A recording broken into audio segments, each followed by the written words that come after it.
నెల్లూరు జిల్లా రాపూర్ మండలం కండలేరు జలాశయాన్ని రాష్ట్ర మంత్రులు నిమ్మల రామానాయుడు, పొంగూరు నారాయణ, ఆనం రామనారాయణ రెడ్డి, ఎంపీ వేమిరెడ్డి ప్రభాకర్ రెడ్డి, ఎమ్మెల్యేలు, కలెక్టర్ ఓ ఆనందులు సందర్శించారు. ఈ సందర్భంగా ప్రజాప్రతినిధులు కండలేరు జలాశయ పరిస్థితి, స్థితిగతులను ఇరిగేషన్ అధికారుల్ని అడిగి తెలుసుకున్నారు. అనంతరం కండలేరు జలాశయ అతిథి భవనంలో సంబంధిత అధికారులు, మంత్రులు సమీక్షా సమావేశం నిర్వహించారు. ప్రధానంగా ఇరిగేషన్, సోమశిల, కండలేరు జలాశయాలపై రివ్యూ చేపట్టారు. ఇరిగేషన్ మంత్రి గారు అడగంగానే వెంటనే యాక్చువల్గా ఈరోజు నెల్లూరుకి వచ్చారు. వారికి ప్రత్యేకంగా ధన్యవాదాలు తెలియజేస్తున్నాను. ఏదైతే ఈరోజు ఖజానా ఖాళీ జగన్మోహన్ రెడ్డి గారు పూర్తిగా ఖాళీ చేసి అన్ని డిపార్ట్మెంట్లు అయితే ఈరోజు మన యొక్క సోమశిల డ్యాము, తర్వాత వచ్చి కండలేరు డ్యాము దాదాపు 3 సంవత్సరాల నుంచి కొన్ని డ్యామేజ్ ఏంటి ఇంతవరకు రిపేర్ చేయాలి. దాని మీద ఈరోజు నేను ఇరిగేషన్ మంత్రి గారిని అడగటం వెంటనే ఆయన వచ్చారు.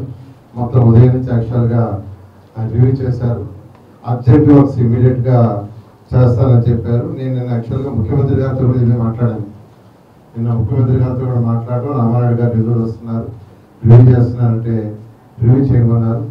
ఖచ్చితంగా ఒకటే రిక్వెస్ట్ చేసేది, వెంటనే ముఖ్యమంత్రి గారిని మంత్రి గారు కలిసి ఆ అర్జెంట్ వర్క్స్ని కంప్లీట్ చేయాల్సిందిగా రిక్వెస్ట్ చేస్తున్నాను.